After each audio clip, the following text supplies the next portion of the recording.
look at it go! The SeaMoth is awesome. It's probably my favorite vehicle in the Subnautica series. It's small, fast, fun to drive, and you can change its color in the game. Which got me thinking, oh, we can, could we make it change colors over time? Could we make it cycle through rainbow colors? So I looked into it. I've already modded the SeaMoth before to make it way faster than it normally is, which is pretty fun. Super speedy!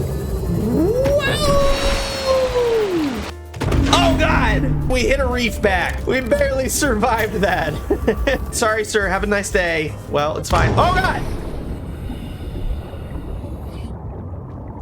So we're a little too fast.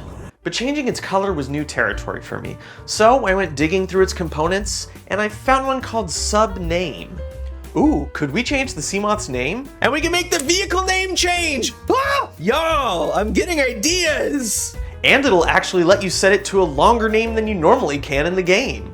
For example, I present to you the Royal SS Poop My Pants. Oh, wait a sec. There's a function here called set color? Oh, and it takes an HSB value. Oh, that's gonna be important in a minute. Now, how do we get the color to change over time? Well, in Subnautica, there's a day-night cycle that controls things like the sun rising and setting, and in-game events that should happen after a certain amount of time has passed. Congratulations, Survivor. You have exceeded your weekly exercise quotient by 500%. Data indicates that swimming was your favorite activity. So there's a day-night cycle class in the code that calls an update function every time the time of day changes. This is where the HSB value comes in.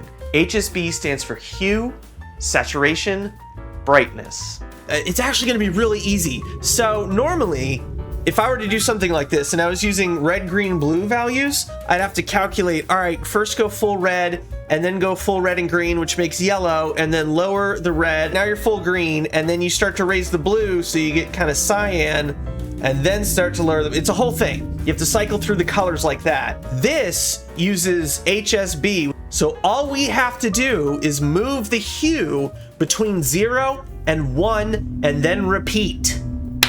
How dope is that? So if we set the hue to be how much of a day has passed from 0 to 1, then the SeaMoth will rotate through all the colors over the course of one in-game day. Just wait, in a couple of minutes, it'll be kind of orange. Yeah, that's a little too slow. So we just take the number we got from 0 to 1, multiply it by a bigger number, say 100, take the remainder, and now the SeaMoth will change colors 100 times per day. Or 200. Or 500. We like, whoa, whoa! Look at that! Woo! Look at it go! Isn't that awesome? You can see the time of day and the hue changing. So, I've got some ideas. I'm trying to make it so every part of the ship is a different color and that they're all evenly spaced apart by hue. Me? No, hue. Whoa! Look at it! What a trip! All right, let's slow that down. So now all four will always be different colors. Yeah, I could do a green screen SeaMoth. And there you go. I should do that. If I make a YouTube video out of this, I should green screen the moth. All right, fine. Oh God, is there a mean boy? You know, the SeaMoth isn't the only vehicle in the game. We've also got the Prawn Suit. In the code, it's referred to as the exosuit, but the process is basically the same. It also has a subname component, so we can just do what we did with the SeaMoth. And then there's the big one, the Cyclops. Welcome aboard, Captain. All systems online. Oh, hell yeah. This big guy is a little more complicated. It's made up of a bunch of different pieces that all have their own components and sub-pieces that make them up. So we're gonna try to do the same thing to the Cyclops. Maybe you can't. Maybe the Cyclops is just the color it is. Oh! All right, it has a name and a color. All right, fine. It's made up of so many different pieces, like I don't know where to begin. Fortunately, I was able to find one component called subroot, and it has... Wait. Is Cyclops. What?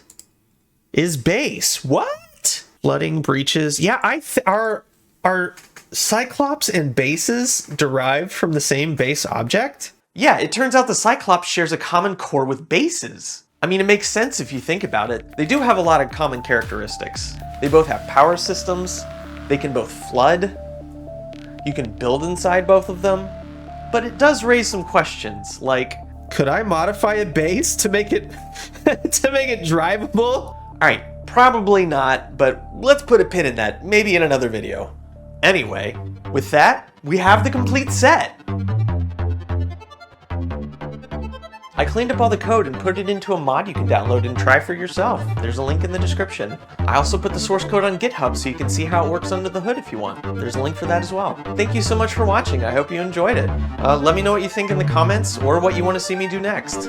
Like the video if you enjoyed it and subscribe if you want to see more like this. I'll see you next time.